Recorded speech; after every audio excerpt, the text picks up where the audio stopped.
what I want to say though is that for everyone experiencing the spiritual game of life, is that it's a tug of war between you and yourself.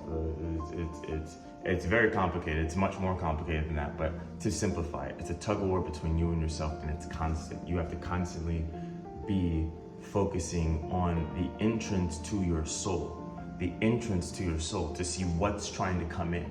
What's trying to come into, well, you know what, it's a little more complicated than that actually. What it is that it's a wheel within a wheel. And so the center of the wheel is you. And every so often, the outside wheel is rotating as the inside wheel is also rotating, and they're rotating around each other. And so things from within your soul, old programming, old habits, will try and invade the center of your being, your spirit, your center of your awareness of who you are, your identity and knowledge of who you are. And as that tries to flow into you, the old beliefs that are still in your soul, but you are, in the renewing of your mind, you are pushing them off. You're actively combating the lies of the enemy. In the doing of that, you have to be constantly vigilant. That's the game. It's a constant vigilance though. You can't ever let your guard down even for a second. You can't, you have to be in a constant state of growth, of pushing. Because if you're not in a constant state of pushing up and growth, then if you are not pushing your vibrations outward into reality, asserting your will over reality, then reality will push into you and assert its will over you. And then you'll just fade into the background. You'll become an NPC. You'll just move with whatever anyone tells you to do, you'll go do it. So, it's really uncomfortable. You're never in a state of like, you get the Lord's rest, but it's different. The rest doesn't mean comfort necessarily. Of course, there's plenty of comforts. I mean, I live in this wonderful place. I have all the wonderful comforts of being an American. But when we're talking about inside the soul, there is a rest, but you become comfortable with the journey. You become comfortable with being the identity of being the spirit, and the spirit never sleeps. He's constantly on the move. He's constantly walking through the garden city of your soul, which has all these, I mean, it's so complex and beautiful, all these different structures and landscapes, and inside the structures there's whole societies that have their own little mini structures, their own little social orders and stuff, and if you are delegating like authority to all these different structures in your mind. And so when you're visiting these certain structures, or these structures are visiting you, I'll go into how the mind works later. If you have not gone as the spirit, have not traversed the soul, gone into those structures, gone into the spirits of those structures, and even told them, hey, I'm the one in charge, or get the fuck out of here, I don't even want you in here. Or unless you asserted over the structures of your soul, and usually what ends up happening is that you find an old structure and you just destroy it, and then you remake it. And then when you rebuild the structure using the materials from the old structure, then you don't even have to assert authority because you're the one that built everything. So everything's already under your feet. So that's you. So you become comfortable with the journey of life, realizing that the rest doesn't mean stopping, because there's constant movement here. It's constant vibration. There is no stopping. That's not what rest means. It means an understanding of your purpose and knowledge, an identity in God, an identity in your own spirit, and knowing where you're going. That's what gives you rest. Anxiety comes from not knowing what the future is going to hold, and not knowing and trying to run away from where you think is dangerous and trying to get to somewhere you think is safe, where there is no there or here, or it's just right here. Well, you're running away from the own structures inside of yourself, the demonic structures, the principalities, the strongholds that are beating you down, telling you all these different things about how to live your life. That's what you're running from, but you can't run from yourself. You have to go in yourself and assert control, assert dominance. And that just requires sitting still. Plenty of ways to do it. I think that's the big thing. I think I just have to give out the knowledge and then let people do it the way they want to do it. Or maybe on a separate thing, I'll talk about the way I do certain things. Because everyone has a different way. We're all the same spirit, but different operations, different ordinances. Meaning we have different ways of doing things, but we're all doing it for the same goal. The left hand and the right hand and the right foot, the left, they all have different functions, all serving the same purpose. Okay. So I wanted to start this off with laying that as the groundwork, as the foundation for where we're going to go up from here. All of that was for the foundation of a guilty conscience. which is what the sensation of the enemy feels like inside of your mind. A guilty conscience. When you feel bad for having done an action. When you feel like you've done an action incorrectly. Like when you feel, when that disconnects you from the truth of this reality, which is failure. Failure is the nature of this reality, which leads us to success through those failures. There is, because, this is how the Bible says, this is how God says it. Everything is working for your good. Everything is working for your good. Everything is working for your highest good, your highest good. So there's no, whenever you are attributing the state of your emotional state to your actions, and then attributing whether or not to release, because you're just a chemical factory, and you're the one that decides how to release the chemicals to feel good or bad. And if you are attributing your goodness or badness, feeling wise, to actions that are, and then how you measure the worth and value of the goodness and badness of the actions determined by all of, not just, well, it would be so easy if there was one codex that the world followed, right? But it's not all these differing opinions. This guy thinks that guy thinks that. There's no, so if you're gonna go crazy, you'll go crazy. And you'll have no ethos, you'll have no pathos, you'll have no direction to follow. You won't be on any line, you won't be on any path, you'll just be torn apart by the wolves. So when you feel the guilty conscience, you can recognize that as a lie of the enemy, because nothing that you do is working against you. Every one of your actions, no matter how bad it seems, no matter how much in the wrong you may feel or you may seem to be, even from you are God's child. This is your Father's house. He built this place so you could learn these lessons. That's what you're here to do. And when you really saturate yourself in that truth, then you can skip and dance through life. You make a mistake, it's like, okay, now I know I have to do that again. It's just, every mistake is a new truth gathered. And so now it exhilarates you. And then people pick up on that. Because now if someone's unashamed about their mistakes, they're not gonna accuse you and call you out, because they're making mistakes too. So they're gonna be like, oh shit, oh man, finally someone that, like, okay, if they're not condemning themselves, there's a good chance, especially, because God will make a fool out of you. God will make a fool out of you. He'll have you tripping around and doing all, you're looking really stupid and silly, because when you're a new spirit, a new creation in a new soul, or in an old soul that has all these old programmings, you're essentially, because you're a new spirit and a new creation, but it's the old body and the old soul that you transform with the renewing of your mind. And so you're essentially a new driver getting into someone else's car, and their car is horrible. It smells like shit. It is, the engine's all fucked up. The wheels need to be replaced. It needs a new paint job. Everything needs to be redone. Everything needs to be redone. I mean, look at this.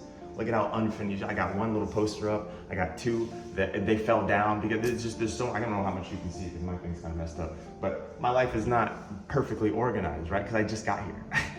I'm still trying to figure out how to juggle all this stuff. And you got to work on the internal before it can reflect on the external. And so you're oh, hold on, let me get back to center.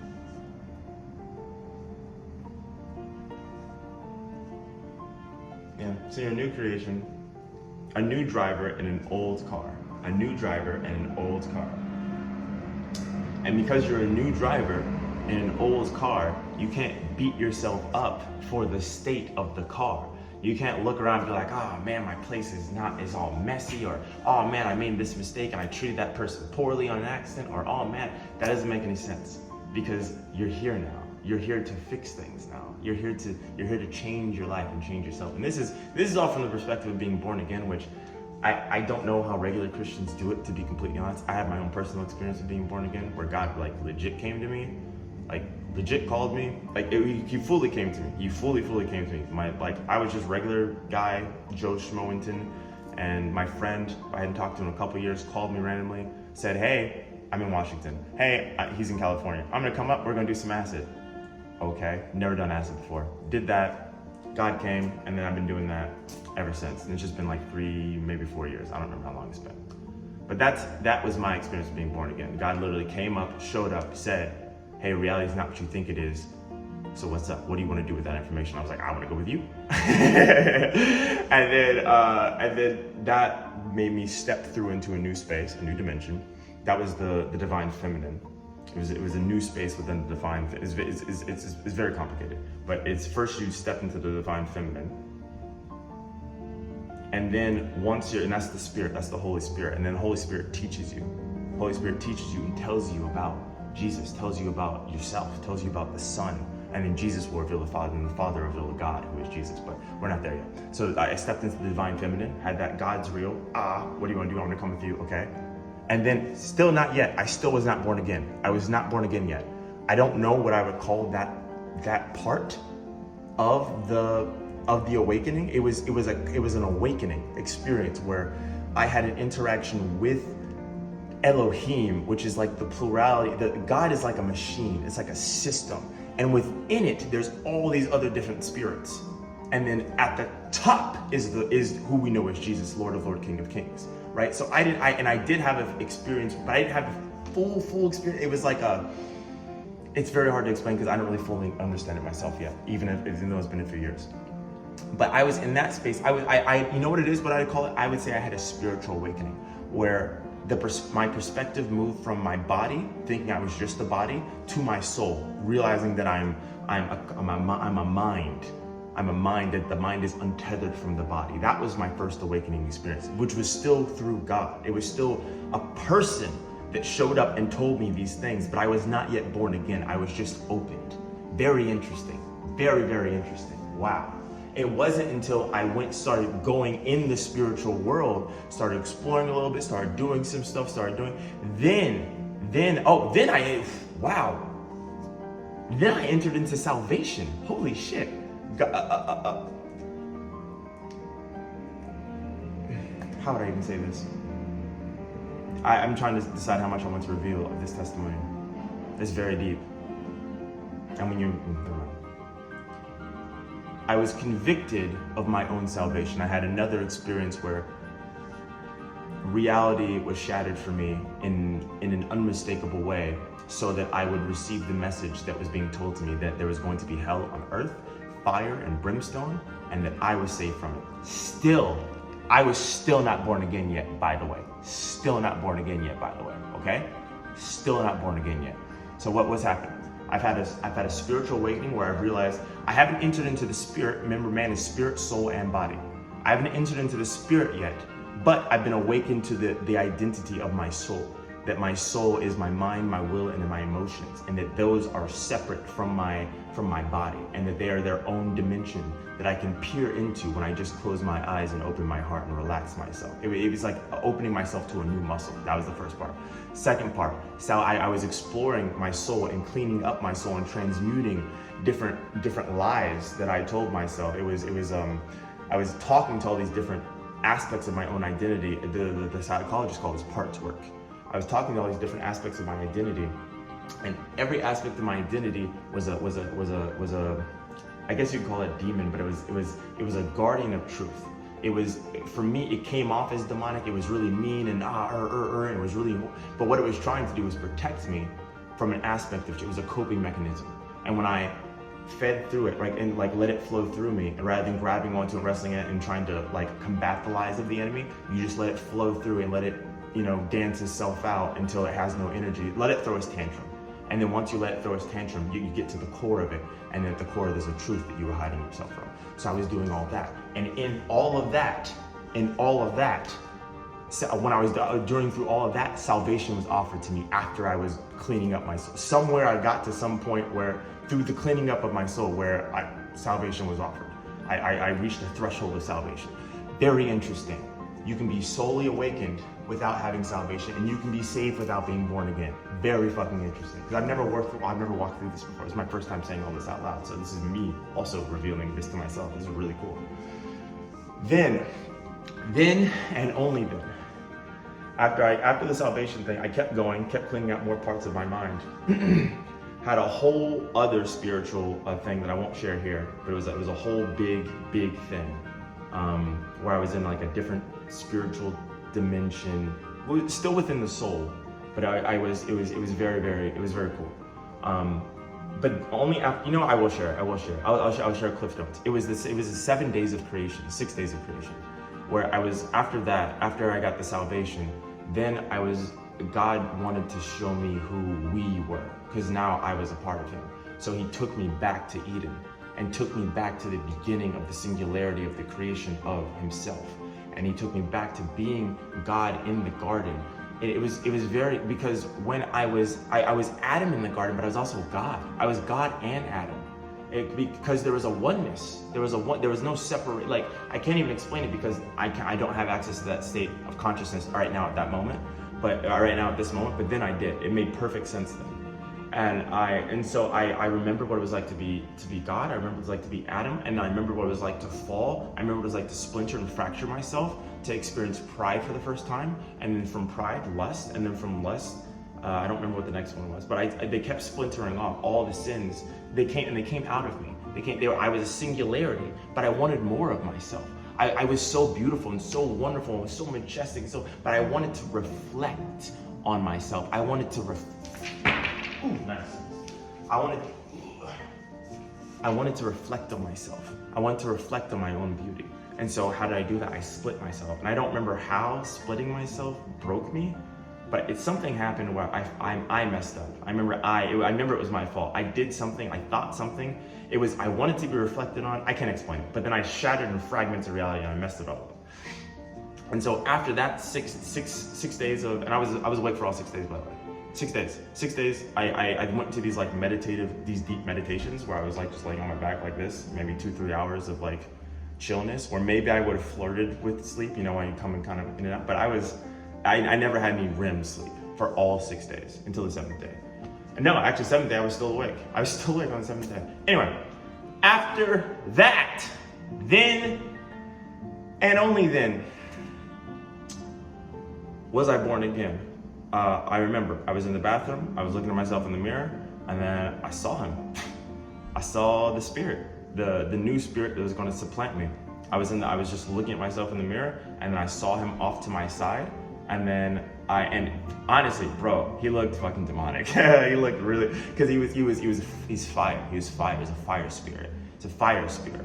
He's like pure fire, and he's fucking, because God's a little fucking crazy. God's a little crazy, so he's like staring at you with this like like he's like not like a demonic or whatever, but it was like he's like really like just like, because God is like, the joy of the Lord is so crazy. It pumps you up. It intoxicates you. The joy of the Lord. So the Spirit of the Lord intoxicates you. So it's very interesting. He looks very, very scary. But I knew I just spent 6 days being shown, knowing, understanding. So I knew exactly who it was. And so I stood there, and then I tacitly gave, when I saw him and then didn't shirk away, that's the big thing. That's how you let things enter you, is you see them, and if you are afraid of them, then you'll push them away. But if you see them, acknowledge them, and then don't push them away, then they enter you. And the Spirit entered me. And then, oh shit, is this even on? It's low. Then the Spirit entered me, and that's when I was born again.